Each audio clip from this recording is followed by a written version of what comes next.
Hello everyone, good morning to all. आज हम 30 दिसंबर 2025 की ट्यूसडे की इंपॉर्टेंट न्यूज़ को कवर करने वाले हैं। हमारा ये daily the Hindu news analysis का सेशन रहता है। इसमें हम डेली यूपीएससी रिलेटेड जितने भी करंट अफेयर्स होते हैं, न्यूज़ होती है, उनको हम अच्छे से कवर करते हैं। यहाँ पर हमारा जो मेजर सब्जेक्ट होते हैं पॉलिटी आयर, history, art and culture, economy, science and tech, environment and geography भी एक बहुत ही मेजर सब्जेक्ट है। तो इन सभी को हम अच्छे से कवर कर लेते हैं। तो चलिए दोस्तों, हमारा आज का सेशन शुरू करते हैं। हमने कल आपको दिया था question of the day. Question क्या था? Which agency said security services were preventing officers from searching parliament. तो इसका बी ऑप्शन बिल्कुल सही है, एंटी करप्शन ब्यूरो। अब हमारी आज की पहली न्यूज क्या है? Supreme court pauses Aravalli ruling moves new panel. यानी कि यहाँ पर जो सुप्रीम कोर्ट है उसने अरावली फैसले पर रोक लगा दी है। नए पैनल के गठन पर विचार किए गए, एक नई पैनल जो है वो बनाई जाएगी। उसके बाद फिर से ये अरावली का अभी मुद्दा चल रहा है, जो मतलब कि फैसला चल रहा है, उस पर बातचीत, उस पर पूरी सुनवाई होगी। सबसे पहले क्या हुआ था? अब देखिए, 20 नवंबर 2025 की बात है। उस समय पर सुप्रीम कोर्ट ने पर्यावरण मंत्रालय की एक समिति की सिफारिशों को स्वीकार किया था। इसमें क्या था? अरावली हिल्स को भू आकृतियों के रूप में परिभाषित किया गया, यानी कि उनकी डेफिनेशन दी गई थी यहाँ पर, जिसमें क्या था, 100 मीटर या फिर उससे अधिक जितनी भी पेड़ है उनको ही अरावली मतलब अरावली एक तरह से पूरी श्रृंखला उसमें शामिल किया जाएगा। और अरावली रेंज को ऐसी दो या अधिक पहाड़ियों के रूप में जो एक दूसरे से 500 मीटर के दायरे में हो। यानी कि मान लीजिए दो पहाड़ियां हैं यहाँ पर, अरावली की एक ये, तो ये 500 मीटर के दायरे में होनी चाहिए अरावली के नजदीक। उन्हीं को ही इसमें जो है एक तरह से अरावली के जो एक पूरी श्रृंखला है उसमें काउंट किया जाएगा। इसके अलावा इस फैसले में दिल्ली, हरियाणा, राजस्थान, गुजरात में नए खनन पट्टे, जो भी मतलब यहाँ पर खनन माइनिंग का काम शुरू होना था, उस पर रोक लगाई गई थी। इसके बाद जब तक ये सस्टेनेबल माइनिंग प्लान तैयार नहीं हो जाता, अब तब तक मतलब इस पर रोक लगा दी गई है। अब देखिए विवाद क्यों हुआ था। तो जो कि इकोलॉजिस्ट है, जैसे कि जो भी पर्यावरणविद हैं, उनके अलावा या फिर विपक्षी दल या फिर हम जनता की यहाँ पर बात करें, तो उनके द्वारा क्या कहा गया था कि ये जो परिभाषा है अरावली के बहुत बड़े हिस्से को संरक्षण से बाहर करेगी। यानी कि बहुत बड़ा हिस्सा जो है, मान लीजिए ये अरावली की श्रृंखला है, यहाँ पर बहुत बड़ा हिस्सा जो है वो 100 मीटर से कम है, मान लीजिए इतना है। तो अब इनको काटकर, इन जंगलों को काटकर क्या होगा, यहाँ पर माइनिंग का काम शुरू किया जाएगा। यानी कि यहाँ पर जो कॉरपोरेशन घराने हैं वो अपनी फैक्ट्रीज लगाएंगे, यहाँ पर उनको बेनिफिट ज्यादा रहने वाला है। लेकिन इसके साथ ही क्या होगा, जो अरावली की जो पहाड़ियां हैं वो कम होती जाएंगी। इससे क्या होगा, जो हम देख रहे हैं कि आज के सिचुएशन में जो हमारा जलवायु यानी कि परिवर्तन हम लगातार देखते हैं कि जलवायु में पहले से इतना ज्यादा परिवर्तन हो रहा है। तो इसमें क्या होगा कि हमारे और ज्यादा जो यहाँ भारत का इन्वायरमेंट है वो खराब हो जाएगा, स्पेशली जो नॉर्थ इंडिया है। क्योंकि अरावली के जो जंगल है या फिर हम अरावली पहाड़ियों की बात करें तो वो बहुत बड़ा जो हिस्सा है वो नॉर्थ इंडिया को संरक्षित करता है। किसी भी यहाँ पर एक तरह से पोल्यूशन से ले लीजिए या फिर किसी भी ऐसी कोई भी आपदा आती है, जैसे जेट स्ट्रीम जैसी जो भी धाराएं आती हैं, तो वो अरावली जो है वो बहुत बड़े हिस्से को संरक्षित रखता है। अगर अरावली की ये पहाड़ियां काट दी जाती तो जो हमारा पूरा नॉर्थ इंडिया है वो कहीं ना कहीं बहुत बड़ी मुसीबत में पड़ सकता है। तो अब इस फैसले को लेकर काफी लोगों के द्वारा प्रोटेस्ट किए गए थे, बहुत सारे जनता के द्वारा कैंपेन चलाए गए थे अरावली बचाओ के। इसके अलावा हालांकि अभी भी लोगों के द्वारा ये आंदोलन किए जा रहे हैं कि अरावली पहाड़ियां जो उनकी परिभाषा गलत दी जा रही है, और ये परिभाषा खुद सुप्रीम कोर्ट के द्वारा दी गई थी। अब सुप्रीम कोर्ट ने अपने ही फैसले पर रोक लगा दी है। यानी कि सुप्रीम कोर्ट यहाँ पर मजबूर हो चुका है जनता की बात सुनने के लिए, क्योंकि ओवरऑल सारी पावर जो होती है वो फुल जनता के हाथ में ही रहती है। इसके अलावा विवाद इस वजह से भी हुआ था कि अरावली जो है उसको थार रेगिस्तान को विस्तार को रोकने वाला एक ग्रीन बैरियर माना जाता है। यानी कि जैसे हम देखते हैं हमारा जो थार डेजर्ट है, वो अगर अरावली की पहाड़ियां ना होती तो जो हमारा पूरा नॉर्थ इंडिया वो एक तरह से थार बन चुका होता, थार का जो मारूथल है वो ही बन जाता। तो इसी तरह अब जो लोग है काफी जागरूक, अवेयर हो चुके इस चीज को लेकर, उन्होंने प्रोटेस्ट किया। और जो सुप्रीम कोर्ट है उसने स्वच्छ संज्ञान यानी कि स्यू मोटो लेते हुए मामले की सुनवाई की है। इस पर चीफ जस्टिस जो सूर्यकांत है, उन्होंने उनकी जो 3 जज की बेंच थी, जिसमें जस्टिस जे के महेश्वरी, एजी मसीह सहित पुराने फैसले और जो समिति की सिफारिशें थी उनको फिलहाल जो है स्थगित कर दिया गया, यानी कि उस फैसले पर रोक लगा दी गई है। कोर्ट ने एक नई हाई पावर जो एक्सपर्ट कमेटी है उसको बनाने का भी आदेश जारी कर दिया कि एक नई जो इसमें है आदेश समिति जो है वो बनाई जाएगी। इसके अलावा पुरानी समिति की जो रिपोर्ट है वो उसकी समीक्षा करी जाएगी। पर्यावरणीय प्रभाव का गहन अध्ययन किया जाएगा, यानी कि जो इस अरावली को अगर पहाड़ियों को काटते हैं तो उसमें गहरे रूप पर क्या प्रभाव पड़ेगा पर्यावरण पर, उसको अच्छे से यानी कि डीपली थोड़ा देखा जाएगा, उसका अध्ययन होगा। इसके अलावा केंद्र और जितने भी यहाँ पर संबंधित राज्य, इसमें दिल्ली, हरियाणा, राजस्थान, गुजरात, उनको नोटिस जारी कर दिए गए हैं। अगली सुनवाई जो वो 21 जनवरी को होने वाली, यानी कि उस समय पर पता चलेगा कि जो कोर्ट है अब वो अपना मतलब स्वैत संज्ञान जो है उस पर मतलब क्या बात कहेगा क्या नहीं। ठीक है, तो इसी तरह थार की अगर हम देखें ना, अरावली जो हमारी पर्वत श्रृंखला है, अब इसका महत्व क्या है भारत के जो भी पर्यावरण के मुद्दे हैं उसमें लेकर जो अरावली श्रृंखला है उसकी हम यहाँ पर जो है देख लेते हैं महत्व को। सबसे पहला है थार डेजर्ट जो है उसके विस्तार को रोकना, थार के विस्तार को रोकना सबसे पहला महत्व इसका ये रहता है। अब देखिए किस तरह से रोका जाता है। अरावली जो है थार रेगिस्तान की रेत को पूर्व की तरफ बढ़ने से रोकती है। अब मान लीजिए ये है अरावली पहाड़ियां, यहाँ पर ये पूरा डेजर्ट है, यहाँ पहाड़ियां हैं। अब अगर अब देखिए यहाँ पर पहाड़ियां हैं तो ये जो रेत है या फिर ये जो डेजर्ट है यहाँ पर इस पार नहीं जा पाता। अगर मान लीजिए यहाँ से हम ये पहाड़ियों को हटा देते हैं, कुछ पहाड़ियां जैसे कि जो मतलब कोर्ट के द्वारा आदेश दिया गया है कि कुछ पहाड़ियां जो है वो 100 मीटर के दायरे में, यानी कि इतनी पहाड़ियां जो है रह जाएंगी। अब यहाँ से वो पहाड़ियां जो है वो खत्म हो चुकी हैं। अब क्या होगा, यहाँ से क्या होगा, ये जो रेत है इधर आना शुरू हो जाएगी, यानी कि यहाँ का जो एरिया है वो भी कहीं ना कहीं जो है यहाँ पर डेजर्ट पड़ना शुरू हो जाएगा। और इसी साइड हरियाणा, राजस्थान का बहुत बड़ा एरिया जो है यहीं पर आता है, इसके पूर्व में ही आता है। तो इसी तरह इसका मरुस्थलीकरण जो है वो रुक जाएगा। इसके अलावा एक प्राकृतिक ग्रीन बैरियर की तरह काम करता है। हम देखते हैं जब हम क्लाइमेट एंड जो हमारा जलवायु वाला मानसून जब हम देखते हैं मानसून के टॉपिक में या फिर हम मानसून को समझते हैं, उस समय पर भी हमें पता चलता है कि ये अरावली पहाड़ियां होने की वजह से ही जो हमारी यहाँ पर जो मतलब कि बारिश नहीं हो पाती, डायरेक्ट यहाँ पर से सीधे चले। अगर अरावली पहाड़ियां ना हो तो यहाँ पर बारिश होनी शुरू हो जाए और यहाँ पर फ्लड जैसी सिचुएशन बन सकती है, क्योंकि ज्यादा बारिश भी भारत के लिए खतरनाक या किसी भी एरिया के लिए अच्छी नहीं होती है। इसके अलावा भूजल पुनर्भरण यानी कि ग्राउंड वाटर का रिचार्ज करना। अरावली की जितनी चट्टाने हैं, ढलाने हैं जो कि हर वर्ष मतलब जो वर्षा होती है, बारिश होती है, उसके जल को अवशोषित करती है। इसके अलावा दिल्ली, गुरुग्राम, फरीदाबाद जैसे जितने भी शहर हैं उनसे भूजल स्रोत को रिचार्ज किया जाता है, यानी कि जो हमारा जमीन के नीचे का जो पानी है उसको फिर से रिचार्ज करती हैं। इसके अलावा जैव विविधता का संरक्षण यानी कि बायोडाइवर्सिटी हॉटस्पॉट। अरावली वन्य जीव कॉरिडोर प्रदान करती हैं जहां पर तेंदुआ, जंगल, इसके अलावा बिल्ली, उसके साथ ही सांभर, विभिन्न पक्षी प्रजातियां और दुर्लभ पौधे पाए जाते हैं अलग अलग प्रकार के। माउंट आबू जैसे क्षेत्रों में विविध वनस्पति वन्य जीव जो अभी तक संरक्षित है। यह स्क्रब फॉरेस्ट और वेटलैंड्स को आपस में जोड़ती हैं। अरावली पहाड़ियां पारिस्थितिकी संतुलन को बनाए रखने में भी हेल्प मिलती है। इसके अलावा जलवायु नियमन और भी लाभ, जैसे कि जो अरावली है वो हवाएं जितनी भी होती है उनकी गति को कम करती है और तापमान को संतुलित रखती है। मिट्टी के कटाव को भी रोकते हैं, क्योंकि पेड़ जितने ज्यादा होंगे उतना ही मिट्टी का कटाव कम होगा। इसके अलावा बाढ़ के जोखिम को कम करना, प्रदूषण नियंत्रण में बहुत बड़ी भूमिका निभाते हैं। तो इसी तरह अब वर्तमान में चुनौतियां क्या बनी हुई हैं, खनन के कारण वहां पर शहरीकरण होगा, फिर वनों की कटाई होगी। तो अरावली तेजी से बहुत ही ज्यादा एक तरह से अरावली को खतरा पहुंच रहा है। कई पहाड़ियां पूरी तरह यहाँ पर अगर हम देखें तो गायब भी हो चुकी हैं, क्योंकि उनका जो खनन शुरू कर दिया गया। सुप्रीम कोर्ट का जो फैसला जिसमें अभी रोक लगाई कि जिसमें ऊंचाई आधारित जो परिभाषा दी गई कि अरावली पहाड़ियों की जो है परिभाषा जो है वो ऊंचाई के आधार पर होगी कि अगर इतनी मीटर की ऊंचाई है तो ही पहाड़ियां जो है मतलब अरावली पहाड़ियां जो है वो पूरी तरह से मतलब कि अरावली में काउंट होगी।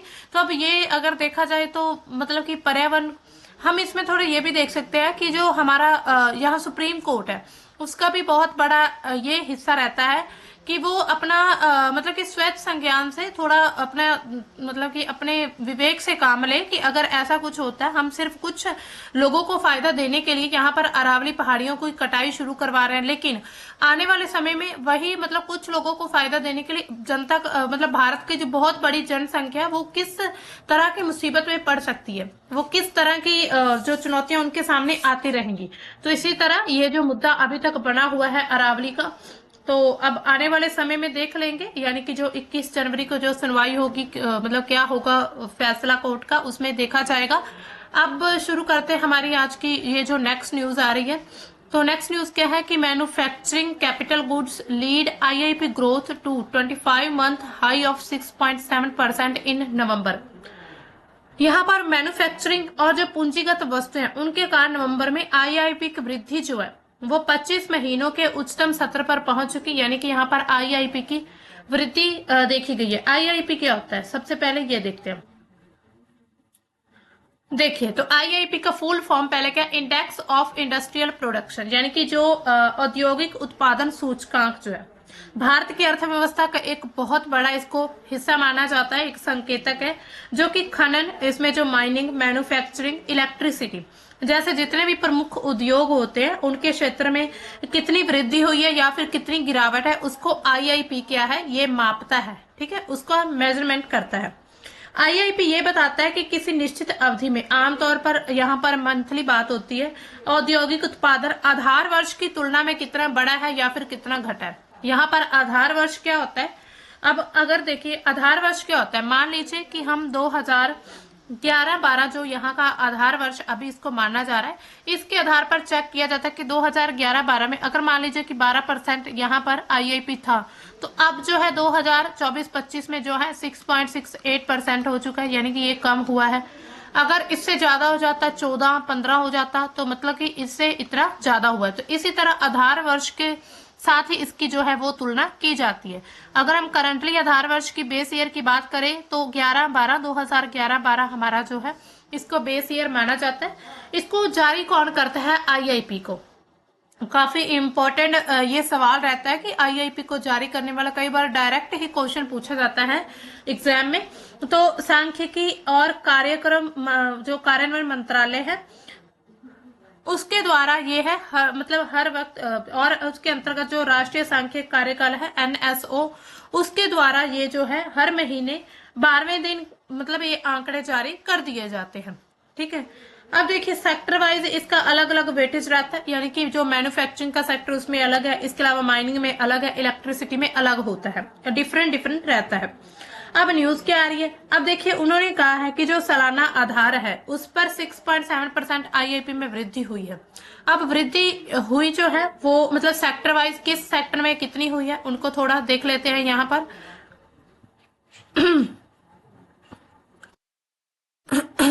तो देखिए सबसे पहले तो इसका जो आधार वर्ष 2011-12 इसका आधार वर्ष माना जाता है।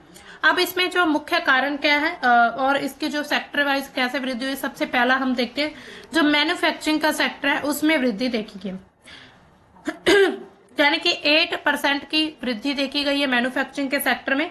और इसमें बेसिक मेटल्स जो है, फार्मास्यूटिकल, मोटर व्हीकल्स, इन सभी ने काफी ज्यादा योगदान दिया है, अलग अलग काम ने, अलग अलग जो मैन्युफैक्चरिंग किया गया। इसके अलावा दूसरा पूंजीगत वस्तुएं जो हमने अभी देखा, कैपिटल गुड्स जो है 10.4% की इसमें वृद्धि हुई है, जो कि निवेश को और ज्यादा मजबूत करती है, यानी कि यहाँ पर कैपिटल गुड्स में जो है इन्वेस्टमेंट आ जाएगा, तो इन सभी की यहाँ पर महत्ता दिखाई गई। इसके अलावा माइनिंग में 5.4% की जो रिकवरी की गई है। इसके अलावा इलेक्ट्रिसिटी में यहाँ पर गिरावट देखी गई -1.5। अब देखिए अलग अलग सेक्टर को गणना करके यहाँ पर ओवरऑल और 6.7% जो है ये वृद्धि दिखाई गई है, क्योंकि जो गिरावट हो रही है वो थोड़ी कम हो रही है। -1.5% जो इसमें गिरावट देखी गई है ये जो है इलेक्ट्रिसिटी के क्षेत्र में है। इसके अलावा और भी इंफ्रास्ट्रक्चर में ये जो अक्टूबर 2025 जो उस समय पर फेस्टिव सीजन था, तो उसके बाद से ये अब नया जो आईआईपी है उसमें वृद्धि तेजी से हो रही, उसके बारे में बात की गई है।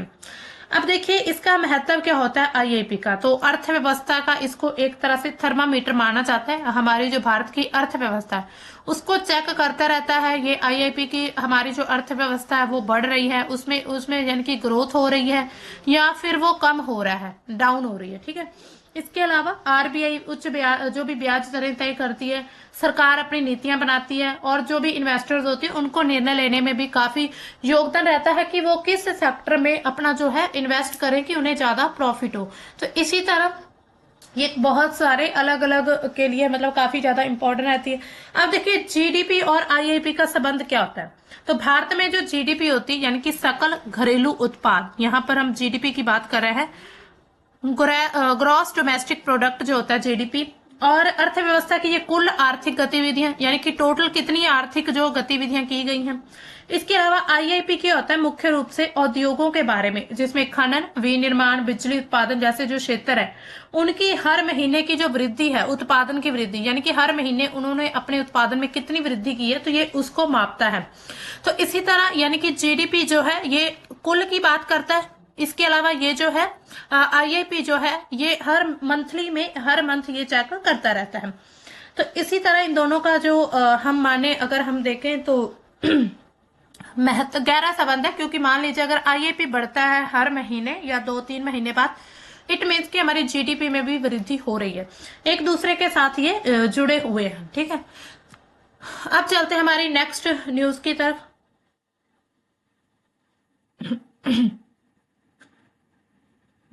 नेक्स्ट न्यूज क्या हमारी ये है एमजी नरेगा को लेकर। Fake demand under MG NREGA will not be entertained, centre to panel. यानी कि केंद्र ने पैनल को ये चीज कही कि एमजी नरेगा के तहत फर्जी जो डिमांड है उनको स्वीकार नहीं किया जाएगा। अब फर्जी डिमांड क्या, ये किस संदर्भ में कहा गया, अब इसको देख लेते हैं। एमजी नरेगा जो है अब उसका नाम बदलकर आपको पता ही है वीबीजी रामजी रख दिया गया है। ठीक है, तो इसको लेकर भी काफी कैंपेन चल रहा है इस नाम को बदलने के लिए। यानी कि ये ऐसा कहा जा रहा है कि एक महात्मा गांधी जो है उनका एक तरह से अपमान किया जा रहा है इस चीज को लेकर। तो संदर्भ क्या मुख्य इस न्यूज का, तो एमजी नरेगा को हाल ही में अभी विकसित भारत गारंटी फॉर रोजगार एंड आजीविका मिशन अधिनियम 2025 से बदल दिया गया। नया कानून लागू होने में 6 जो है ये महीने का ट्रांजिशन पीरियड है, यानी कि 6 महीने का पीरियड रखा गया इसको नए कानून को लागू होने में। इसी दौरान पुरानी एमजी नरेगा अभी तक चालू है, जो भी योजना पहले थी। समिति की बैठक में जितने भी सदस्य हैं, खास करके जो बाकी मतलब अदर पार्टीज के रहते हैं, उन्होंने ट्रांजिशन पीरियड में बढ़ती मांग को कैसे हैंडल किया जाए ऐसे सवाल उठाए हैं कि अब जो डिमांड लगातार बढ़ती जा रही है तो उसको हैंडल कैसे किया जाएगा। तो क्योंकि एमजी नरेगा मांग आधारित योजना, इसलिए आर्टिफिशियल रूप से मांग जो उसको दबाया नहीं जा सकता। इसके अलावा मंत्रालय के अधिकारियों ने कहा कि राज्य के साथ समन्वय कर रहे हैं, यानी कि राज्यों के साथ उनका अभी तक जो है तालमेल चला रहा है, ताकि कोई भी जो डिमांड फर्जी है यानी कि यहाँ पर जो है मतलब फेक डिमांड किसी की भी ना रहे, कि उनको जैसे कि उनको काम मतलब कि उनके पास ऑलरेडी है लेकिन फिर भी वो डिमांड कर रहे हैं, इट मीन्स कि वो फेक डिमांड है। अब देखिए नई योजना में कुछ बदलाव क्या किए गए। सबसे पहले देखिए गारंटीड रोजगार के जो दिन है ये पहले 100 दिन होते थे लेकिन अब 125 दिन कर दिए गए हैं। इसके अलावा मांग आधारित और योजना आधारित, पूरी तरह से पहले मांग आधारित यानी कि डिमांड के तौर पर ये जो होता था एमजी नरेगा, लेकिन अब क्या है योजना बनाई जाएगी, प्लान एक तरह से प्लान आधारित रहेगी। और इसका उद्देश्य क्या है कि दुरुपयोग को रोकना और बजट को नियंत्रण में रखा जाए। इसके अलावा यहाँ पर फंडिंग शेयर पहले जो था केंद्र मजदूरी का 100% देता था और जो सामग्री होती थी उनका 75% जो फंडिंग सेंटर के द्वारा होती थी, लेकिन अब जो है राज्यों में ये केंद्र यानी कि 60% देगा और राज्य जो वो 40% देंगे। तो इट मीन्स कि राज्यों पर अब दबाव वो है बढ़ने वाला है। इसके अलावा जो है काम के फोकस जिसमें कई प्रकार के यहाँ पर काम किए जा सकते थे एमजी नरेगा में, लेकिन यहाँ पर जो वीबीजी रामजी इसमें सिर्फ 4 थीम पर ही काम रहेगा, यानी कि 4 सेक्टर्स जो उनमें अलग अलग काम रहेंगे। कौन कौन से हैं? सबसे पहले है जल सुरक्षा, जल की सुरक्षा करने में जो भी काम है वो लोगों के द्वारा करवाए जाएंगे, मजदूरों के द्वारा। इसके अलावा ग्रामीण अवसंरचना में, और तीसरा है आजीविका संबंधी जो अवसंरचना रहेगी, और चौथा है मौसमी आपदा से जो भी बचाव करना है उसको लेकर यानी कि इन सेक्टरों में ही, अब इन क्षेत्रों में ही काम करवाए जाएंगे वीबीजी रामजी के द्वारा। और यहाँ पर उद्देश्य क्या है इसका? स्थायी उपयोगी संपत्तियां बनाना, जलवायु को अनुकूल करना। इसके अलावा सीजनल पॉज एमजी नरेगा में कोई भी नहीं था, लेकिन ये जो नया एक्ट लाया गया वीबीजी रामजी, इसमें क्या है, कुल सीजन में 66 दिन का नो वर्क पीरियड रहेगा, सॉरी 60 दिन का, यानी कि 60 दिन जो है कोई काम नहीं मिलेगा लोगों को, ठीक है। इसके अलावा कृषि में मजदूर कमी को रोकना, क्योंकि क्या होता है कि एमजी नरेगा के द्वारा सेंटर का ये कहना है कि बहुत सारे लोग जो थे यहाँ पर मतलब ऐसा जो कृषि के समय होता था, यानी कि जो कृषि का पीक पीरियड रहता था, उसमें जो मजदूर मिलने काफी ज्यादा मुश्किल हो जाते थे। लेकिन अब वीबीजी रामजी जो है ये 60 दिनों का यहाँ पर पॉज रखेगा, यानी कि 60 दिन कोई भी वीबीजी रामजी के तहत कोई काम नहीं होगा। तो इसके जरिए जो है वहां पर जो कृषि सेक्टर में जो मजदूरों की कमी होती है उसको रोका जा सके। इसके अलावा मॉनिटरिंग प्लानिंग कौन करेगा? एमजी नरेगा की जो मॉनिटरिंग होती थी ग्राम पंचायत स्तर पर योजना होती थी, लेकिन अब जो है वीबीजी रामजी जो है विकसित Bharat national rural infrastructure stack यानी कि पीएम गति शक्ति से एकीकरण किया जाएगा। इसके अलावा जियो टैगिंग होगी, इनकी डुप्लीकेशन को रोका जाएगा।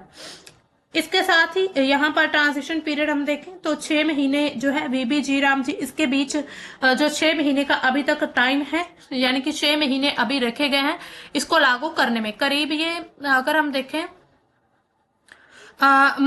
मई से या फिर जून से ये शुरू होगा नया वीबीजी रामजी योजना। तो इसी तरह यानी कि नाम बदलाव किया गया, इसके जो विपक्ष के द्वारा काफी विरोध हुआ, इसके जो मतलब यहाँ पर जो प्रावधान थे उनको भी काफी हद तक बदल दिया गया। अब चलते हैं हमारी नेक्स्ट न्यूज में। नेक्स्ट न्यूज क्या आ रही है? Indian navy's stitched sailing vessel INSV Kaundinya sets off for Oman, यानी कि कौंडिया जो ओमान है उसके लिए रवाना हो चुका है INSV, ठीक है। अब देखिए इस पोत की विशेषताएं क्या है। सबसे पहले तो ये उद्देश्य क्या है इसका, उसको देख लेते हैं। इसकी यात्रा क्यों जरूरी है? तो ये जो यात्रा कर रहा है ये जो भारत का नेवी, ठीक है, तो ये क्या है, जो भी समुद्री व्यापार मार्ग है उनको फिर से पुनर्जीवित करना, उनको दोबारा से शुरू करना। भारत के जो पश्चिमी तट को ओमान और हिंद महासागर क्षेत्र से जोड़ते हैं। हम देखते हैं यहाँ पर भारत है और यहीं पर ही जो है यमन और ये है ओमान। ओमान और भारत का जो पश्चिमी तट है इनको आपस में जोड़ने के लिए ये रवाना हुआ है। इससे भारत और ओमान के जो ऐतिहासिक संबंध उनको मजबूती मिलेगी, सांस्कृतिक विरासत को भी बढ़ावा मिलेगा। अब इसकी कुछ विशेषताएं क्या क्या है? ये एक तरह से इंजन लेस जहाज है जो कि प्राचीन भारतीय सिलाई वाली जहाज तकनीक से बना हुआ है। लकड़ी की तख्तों की नारियल की रस्सी से इसको सिला गया है, बिना किसी धातु की कील के या फिर आधुनिक प्रोपल्शन के। अजंता गुफाओं के जो 5वीं शताब्दी के जो भित्ति चित्र हैं जो मिले हैं उससे ये प्रेरित है। आप भी यहाँ पर देख सकते हैं कुछ ऐसा जहाज है। इसके अलावा दूरी कितनी? लगभग 1400 किलोमीटर की दूरी, जो कि 15 दिनों में करीब ये जो है 15 दिनों में पूरी करने वाला है ये जहाज। इसके साथ ही जहाज पर 18 नाविक जो है वो सवार हैं इसमें। इसका नामकरण जो है पोत का नाम जो है प्राचीन भारतीय नाविक कौंडिया के नाम पर रखा गया, जो कि दक्षिण पूर्व एशिया तक समुद्री यात्रा करने के लिए प्रसिद्ध है। फ्लैग ऑफ इसको कर लिया गया वाइस एडमिरल कृष्णा स्वामीनाथन ने। ओमान के राजदूत ईसा साले अल शिबानी की मौजूदगी में इसको हरी झंडी दिखाई है और इसका जो फ्लैग ऑफ करके इसको यहाँ से रवाना किया है। इसके अलावा यहाँ पर देखें तो महत्व क्या है इस पूरे जहाज का, तो हमने देखा कि ये काफी ज्यादा प्राचीन भारतीय जहाज निर्माण तकनीक का यूज करके बनाया गया। भारत की जो समुद्री विरासत है उसका एक प्रतीक है। ओमान यात्रा का विशेष महत्व है। केवल हवा और पालों पर निर्भर ये यात्रा जो रहेगी प्राचीन नाविकों की चुनौतियों को भी दर्शाती है कि कैसे प्राचीन समय पर जो नाविक होते थे वो इन चुनौतियों का सामना करते, उनके सामने क्या क्या चैलेंजेस रहते थे। इसके अलावा शैक्षिक और प्रेरणादायक मूल्य, पारंपरिक जो कारीगर हैं और आधुनिक वैज्ञानिक जो होते हैं उनके सहयोग से ये जहाज बना। स्वदेशी ज्ञान नवाचार के मेल का एक उदाहरण है। युवाओं को भारत की जो समुद्री इतिहास के प्रति जागरूकता और सांस्कृतिक संरक्षण जो है उसको बढ़ावा दिया जाता है। तो यहाँ पर आप देख सकते हैं ये जहाज की पिक्चर दिखाई गई है। हाँ ये देखिए। तो अब चलते हैं नेक्स्ट न्यूज की तरफ। हमारी नेक्स्ट ये जो हमारा एडिटोरियल है एडिटोरियल के तो quit foundation for India's next growth phase, यानी कि भारत के विकास के अगले चरण की शांत नींव जो है। ये एडिटोरियल भारत की आर्थिक और प्रशासनिक प्रगति पर केंद्रित है। 2025 के अंत में जो शांत लेकिन महत्वपूर्ण सुधारों पर यह प्रकाश डालता है। अक्सर सुर्खियों से दूर रहते हैं लेकिन देश के अगले विकास चरण की मजबूत नींव रखते हैं। तो लेखक क्या कहता है, जहां पर राजनीतिक विवाद और अंतर्राष्ट्रीय घटनाएं जो होती हैं जोरदार से यहाँ पर हेडलाइंस बनती हैं, जहां पर तो वहीं पर ही सरकार का निरंतर सप्ताह दर सप्ताह का काम, जैसे कि बाधा को दूर करना, सुधारों को लागू करना, तो ये सरकार का काम बन जाता है। इसके अलावा मुख्य बिंदु यहाँ पर क्या, एफटीए के बारे में बात की गई है, फ्री ट्रेड एग्रीमेंट की। यहाँ पर अगर हम देखें तो इसमें जुलाई 2025 में देखा भारत और ब्रिटेन के बीच comprehensive economics and trade agreement पर साइन हुए, जिससे भारतीय निर्यातकों को जो है ड्यूटी फ्री पहुंच, सेवा, कुशल श्रमिकों की गतिशीलता के लिए अच्छे रास्ते मिले हैं। दिसंबर 2025 में Bharat Oman comprehensive economic partnership हुई है, अभी हाल ही में हमने देखा दिसंबर 2025 में जो है, तो उसमें भी माल सेवाएं निवेश के लिए एक अच्छा जो है आर्थिक गलियारा मजबूत हुआ है। ये समझौते भारत के जो विश्व व्यापार की स्थिति जो है, पूरे विश्व की जो व्यापार की स्थिति है उसको और ज्यादा मजबूत बनाते हैं। इसके अलावा व्यवसाय करने में आसानी, यानी कि ease of doing business, district business जो है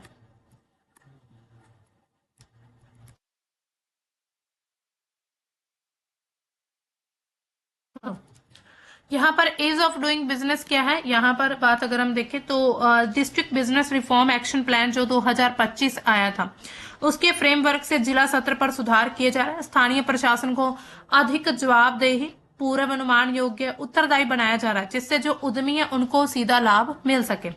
इसके अलावा लेबर रिफॉर्म्स जो अभी हमने देखे हैं, कुछ लेबर रिफॉर्म्स भी किए गए हैं भारत में। तो 21 नवंबर को 4 नए श्रम कोड जो लागू किए गए, जिनमें 29 पुराने जितने भी यहाँ पर कानून थे उनको आसान करके बनाया गया है और एक तरह से नया सरल ढांचा बनाने की कोशिश की गई है। इसके तहत ये ढांचा वेतन, औद्योगिक संबंध, सामाजिक सुरक्षा और जितनी भी वर्क प्लेस है उनकी सुरक्षा को भी कवर करता है। इसका उद्देश्य क्या, बड़े पैमाने पर विनिर्माण को रोकना, सेवाओं में औपचारिक रोजगार, सामाजिक सुरक्षा का भी विस्तार करना।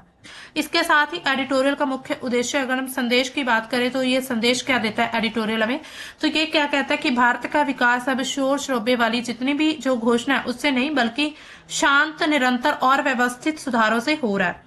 ये शांत नींवें जो है जो भारत को अगले चरण की तेज विकास दर, औपचारिक अर्थव्यवस्था, वैश्विक प्रतिस्पर्धा के लिए तैयार करे। लेकिन सुझाव क्या देता है यहाँ पर एडिटोरियल में, जो लेखक क्या कहना चाहता है, जो कम चर्चा में रहते हैं मुद्दे, लेकिन ठोस कदमों पर ध्यान देना चाहिए। यानी कि ऐसा नहीं है कि जो मुद्दा चर्चा में नहीं आया अब उस पर जो है वो ध्यान न दिया जाए। तो इसी तरह सरकार की जो नीतियों की प्रशंसा भी करता है यहाँ पर, और इसके साथ ये भी याद दिलाता है कि जो असली प्रगति अक्सर जो है वो पर्दे के पीछे ही रहती है। तो यहाँ पर आप देख सकते हैं अलग अलग यहाँ पर देखिए जो ट्रेड एग्रीमेंट्स के बारे में बात हुई, यानी कि एक तरह से यहाँ पर प्रशंसा भी की जा रही है कि जो सरकार की नीतियां उस पर, एनर्जी रिफॉर्म्स पर जो है फोकस किए जा रहा है, जिसके तहत जो एक तरह से नए एक्ट लाए जा रहे हैं। तो ये अलग अलग सरकार जो नीतियों में बदलाव कर रही है, सिर्फ भारत जो है वो अपनी सुरक्षा के राह पर चल सके। अब चलते हमारी नेक्स्ट न्यूज की तरफ। नेक्स्ट न्यूज हमारी क्या आ रही है यहाँ पर, तो ये न्यूज है म्यांमार चुनाव को लेकर, not satisfied with India's response to Myanmar poll says anti junta rebels. तो एंटी जो म्यांमार चुनाव पर भारत की प्रक्रिया है उससे सैन्य शासन विरोधी जो वो विद्रोह कर रहा है, यानी कि वो सेटिस्फाइड नहीं है। तो म्यांमार में 2021 में हमने देखा था तख्ता पलट हुआ था, उसके बाद आम चुनाव जो अब 3 फेजेस में शुरू किए गए हैं। इसका जो पहला फेज है 28 दिसंबर को कंप्लीट हुआ, दूसरा 11 जनवरी को होगा और जो तीसरा है वो 25 जनवरी को होने वाला है। ये जो चुनाव सैन्य जुंटा उसके नियंत्रण में, जिसमें आंग सांग सूयू की जो पार्टी है national league for democracy NLD, जो यहाँ पर पार्टी की बात हो रही है NLD, उसको भंग कर दिया गया और लगभग बहुत बड़े हिस्से को विद्रोहियों के नियंत्रण में या फिर युद्ध के कारण मतदान नहीं किया जा रहा है, यानी कि कुछ लोग यहाँ पर वोटिंग नहीं कर पा रहे। भारत की प्रतिक्रिया क्या है इसमें, भारत क्या चाहता है? आप देखिए, भारत ने चुनाव को समावेशी यानी कि इंक्लूसिव बनाने की अपील की है और चुनाव पर्यवेक्षक भी भेजे हैं वहां पर। यानी कि एक तरह से भारत चाहता है कि ये जो चुनाव है ये इंक्लूसिव हो सके, समावेशी तरीके से। भारत जुंटा के साथ व्यवहारिक संबंध बनाए हुए हैं, क्योंकि म्यांमार जो है हम देखते हैं भारत का पड़ोसी है और उधर हम लगातार देखते हैं कि चीन का प्रभाव जो है ये लगातार ऐसे देशों में बढ़ता जा रहा है जो भारत के बिल्कुल ही नजदीक हैं, यानी कि जिससे भारत को कहीं ना कहीं थोड़ी चुनौतियां ज्यादा बढ़ सकती हैं। सीमा सुरक्षा, चीन के प्रभाव को कम करना या संतुलित करना, पूर्व उत्तर राज्यों में स्थिरता लेकर आना, तो भारत इन सभी को प्रायोरिटी देता है।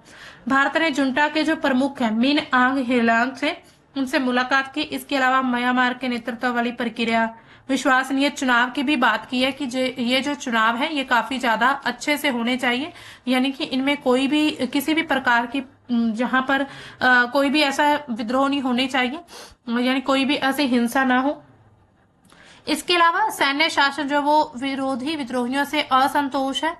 जुंटा विरोधी विद्रोह जिसमें करेन, आराकान, राखीन और इसके अलावा करेनी राज्यों में जातीय संगठन जो बनाए गए। इसके अलावा निर्वासित नेशनल यूनिटी गवर्नमेंट यानी कि एनयूजी जो है उसने भारत की इस स्थिति पर असंतुष्टि जताई है। इसके अलावा 29 दिसंबर 2025 को दिल्ली में सेंटर फॉर पॉलिसी रिसर्च में विद्रोही प्रतिनिधियों ने कहा है कि भारत की स्थिति से वो संतुष्ट नहीं है, यानी कि जो भारत की स्थिति है उससे संतुष्ट नहीं है। ठीक है, तो ये उनके द्वारा कहा जा रहा है। यानी कि अगर हम कहें, उन्होंने ये चीज कही कि भारत को जुंटा पर ज्यादा दबाव डालना चाहिए ताकि चुनाव असल में समावेशी हो सके। यूके और यूरोपियन यूनियन से क्या उम्मीद करते हैं कि चुनाव परिणामों को मान्यता ना दे, जबकि चीन जुंटा को प्रोत्साहित कर रहा है। क्योंकि अब देखिए ये जो चुनाव हो रहे हैं वहां पर बहुत बड़ा मुद्दा बना हुआ है सैन्य शासन का। तो ये सैन्य शासन को लेकर चुनाव हो रहे हैं, यानी कि वहां पर अगर हम देखें तो थोड़ा तानाशाही सरकार चल रही है। तो ये कहा जा रहा है कि जो यूके और यानी कि यूनाइटेड किंगडम्स है और इसके साथ यूरोपियन यूनियन जो है, इनके द्वारा ये चुनावों को कभी भी एक्सेप्ट ना करें, इन चुनावों को मान्यता ना दे, ये देश मान्यता ना दे। इसके अलावा जो चीन है, हम चीन देखते हैं तो चाइना लगातार किसको करता है सपोर्ट, ये जुंटा को, इसको जो है सपोर्ट कर रहा है, इसका समर्थन करता है। तो इसके चलते क्या है, जो हमें डर है कि चीन जो है अब म्यांमार में घुसकर भी भारत को नुकसान पहुंचाने की कोशिश करेगा, क्योंकि जो म्यांमार जो क्षेत्र है हमारा वो भारत के ईस्टर्न जो स्टेट्स है, नॉर्थ ईस्ट जो स्टेट्स हैं, यहाँ पर जब हम देखते हैं यहाँ पर जो क्षेत्र आता है हमारा, जो अरुणाचल प्रदेश यहाँ पर है, असम का, मिजोरम, ये जो मतलब 7 सिस्टर्स है, इस पर जो है इसमें अरुणाचल प्रदेश पर सबसे ज्यादा जो हक जमाता है चीन। यानी कि चीन ये कहता है कि ये जो अरुणाचल प्रदेश है ये उसका हिस्सा है, हालांकि ऐसा सच नहीं है। यानी कि वो अपने ही कोई अलग अलग नाम रखता है इस चीन को, अपनी चीनी भाषा में ये अरुणाचल प्रदेश को अपना हिस्सा मानता है, यहाँ पर भारतीय लोगों के पासपोर्ट को भी एक्सेप्ट नहीं करता है। तो इसी तरह कहीं ना कहीं जो है भारत इस चीज को लेकर काफी ज्यादा अलर्ट है कि जो चीन है अब वो म्यांमार के साथ, क्योंकि म्यांमार यहाँ पर ही है, अब म्यांमार के साथ मिलकर जो है भारत के इस एरिया को हथियाने की कोशिश कर रहा है। तो इसीलिए भारत को अब इन सभी मुद्दों पर काफी ज्यादा ध्यान रखना होगा, स्पेशली अपने पड़ोसी देशों से जो संबंध है, विदेश नीति, उसके तहत अपने संबंधों को अच्छा करना होगा। तो अब ये जो है मतलब हालांकि इस को लेकर काफी कदम भी उठाए जा रहे हैं, बाकी आगे आने वाले समय पर हम देखेंगे और क्या इसको रिलेटेड अपडेट आती है। तो दोस्तों ये हमारा आज की न्यूज इतनी ही थी फिलहाल। तो इसमें हम आज का जो आपको क्वेश्चन देते हैं, क्वेश्चन ऑफ द डे क्या है, which human anti rabies vaccine was reported to have a counterfeit batch and was removed from the shelves. तो इसमें कौन सी जो एंटी रेबीज वैक्सीन है ये रिपोर्ट की गई थी और उसको रिमूव यानी कि उसको बाजार से हटा दिया गया है। तो रबीपुर, अभ्यारब, वेरोरैब या फिर रेबीवैक्स। तो आपने इसका सही जो आंसर है वो हमें कमेंट सेक्शन में बताना है, या फिर आप कल के सेशन में इसका सही आंसर देख सकते हैं। तो आज की न्यूज हमारी इतनी, यहीं पर कंप्लीट होता है हमारा ये सेशन। मिलेंगे हम अपने कल के द हिंदू के सेशन में, तब तक के लिए बाय, थैंक्स फॉर वॉचिंग।